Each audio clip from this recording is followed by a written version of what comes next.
Hi there, I'm Travis Holland. This podcast, Digital Society, is meant as both an educational and practice resource for students in my class at Charles Sturt University. The class is Envisioning the Digital Society.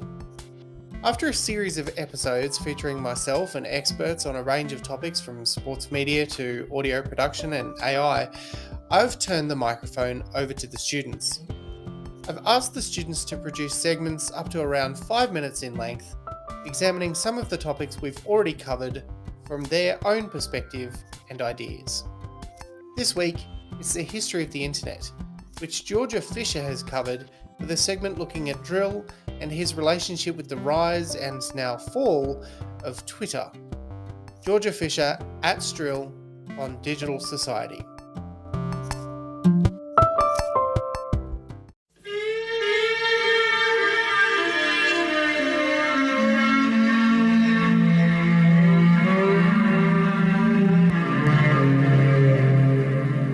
Hello and welcome to the podcast where we explore the history of the internet through investigating culture phenomenons and the lives of people who have made their mark on the internet. Today we are talking about the mysterious internet personality who goes by the name of Dril. Dril is popular within the Twitter world. Known only as an anonymous user, Dril has made his mark through his bizarre and absurd humour. His tweets are often cryptic and difficult to decipher, yet he has amassed a cult following of over 1 million followers. So, who is Dril, and why is he so popular? Dril first appeared on Twitter in 2008 and has been active ever since. With a blurry profile picture seeming to be the actor Jack Nicholson wearing sunglasses, his account has become internationally recognised. He has maintained his anonymity throughout his career until 2017. Dril's real name and identity was listed in the creator credits for an online video game, as he contributed to its production. His real name? Paul Dochny. However, despite his identity exposure, his tweets continue to gain a cult following with many people eagerly awaiting his next tweet. Dril has become the adopted mascot of Twitter, with many users recognising his profile instantly. The online account has set the mark for the social media platform's subculture of weird Twitter. It has encouraged other online users to post absurd content for humour. Many of Dril's tweets, phrases and tropes have become internet slang, highlighting his influence on the social media culture. Dril's tweets are often absurdist, poking fun at the internet and society as a whole.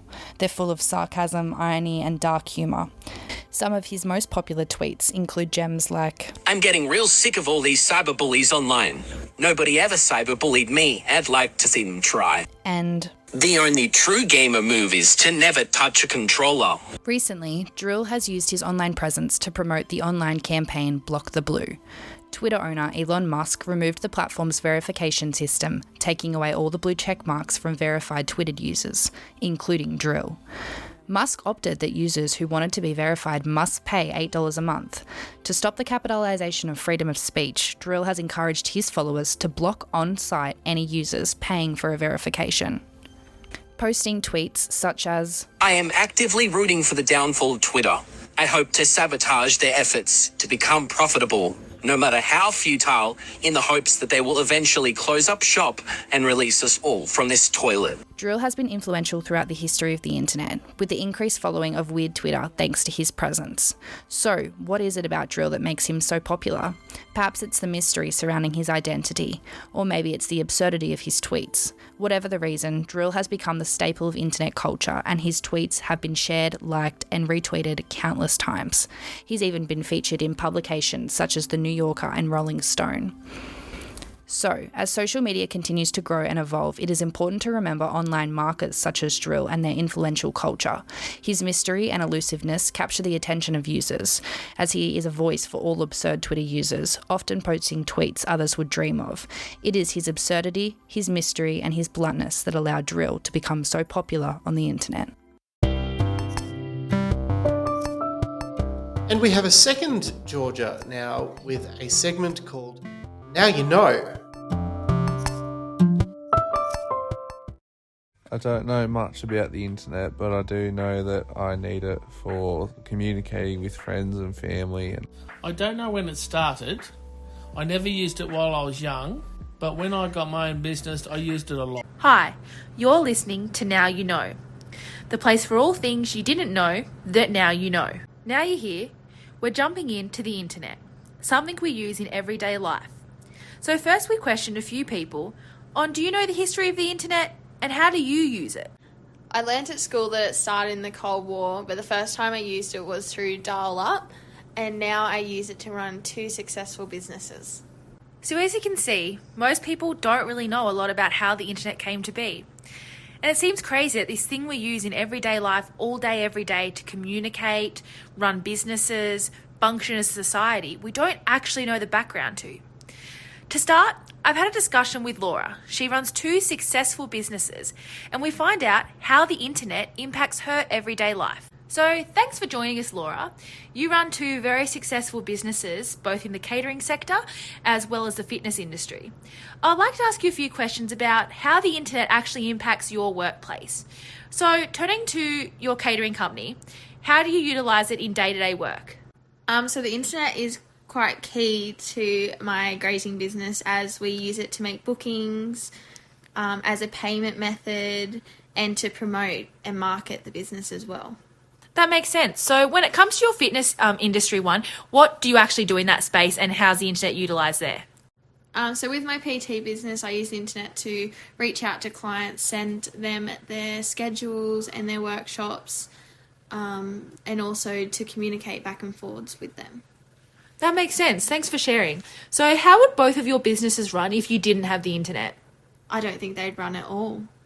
That's fair to say. And a bit of a funny question, do you actually know how the internet started or any history on it? I have absolutely no clue. Thank you so much for joining us, Laura, and good luck with your businesses. Thank you. So now we've heard from Laura and her businesses and also other people and how they know the history of the internet. Now let's do a bit of a deep dive into how the internet actually came to be and how it works in today's society. So believe it or not, the internet actually started over 50 years ago, in the Cold War era. It was used as a means of communication. Computers filled entire rooms, and the reason they were so beneficial was that if one crashed, they could then utilise multiple other ones. In 1962, J.C.R. Licklider thought of the idea to actually get computers to speak with one another. By 1969, the first 2 computers actually interacted through ARPANET. This was a government system known as the Advanced Research Projects Agency Network. Now, these computers actually spoke to each other from a very long distance, not just within the same room. One was based at Stanford with the other at USCLA. They sent one very simple message, log in, and that didn't crash either computer. Funny part of the story is, actually only 2 letters got through to the Stanford computer, LO. But I guess you've got to start somewhere.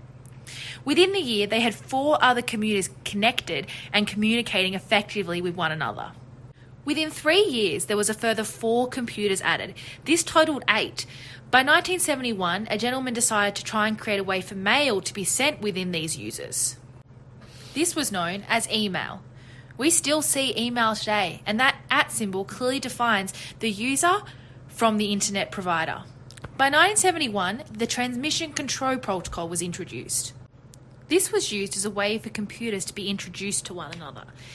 But to be honest, this lasted for quite a while, and then by the 1990s, that's when we really saw things take off, and now what we know as a large wide web was developed. The very first internet browser was called Urwise. From there was many multiple created that came and went. But in 1995, Netscape Navigator came into effect. It actually had 90% of the web usage. This is when web browsing became a thing. Now, we heard from Laura earlier that the first time she remembers internet was through dial-up. Now, dial-up started in the early 90s, and I think it went through for quite a while. Me personally, I saw it when I was a young kid fighting with my other siblings on who got to use the internet. But it was done through your telephone line. This, I'm sure, caused many a fight in a family because when you were using the internet, you couldn't also use a telephone at the same time. By the early 2000s, we started to see broadband take over, with half of internet users having a broadband connection by 2007. That was extremely quick. Broadband allowed for much higher volume of data to be transferred and much higher speeds. Broadband also differed from dial-up, as it was always connected and didn't need to be switched on or off. So in other words, you could use your phone as well as be on the internet. Wireless internet started to roll out commercially in 1999 with the release of Apple AirPort, closely followed by the release of the Windows-focused Wi-Fi router in 2001. These devices quickly became the normal, replacing Ethernet cables to help physically plugged-in computers work. Wireless internet hotspots were soon introduced at many businesses such as coffee shops, retail shops and offices, with wireless internet hotspots offered to public access to the internet, often for free, and operating using a wireless local area network. From there, obviously we see the Gs, 2G, 3G, 4G, and now I'm hearing 5G is about to come around. So, history of internet has really developed quite quickly when you reflect on it. Now, internet's really all around us. From when we go on our phones, look at TikTok or Instagram, to order clothes or food, as well as just being able to actually function our everyday lives with our businesses, like Laura explained earlier. It is continuously surrounding us, but it's really important to actually know where it came from. So, there you have it. Now you know. Thanks for listening. See you next time. Thanks, Georgia, for that piece. More students are working away on segments looking into other topics relevant to our class. They'll be published online over the next month or so. Stay tuned, take care. I'm Travis Holland, and that was Digital Society.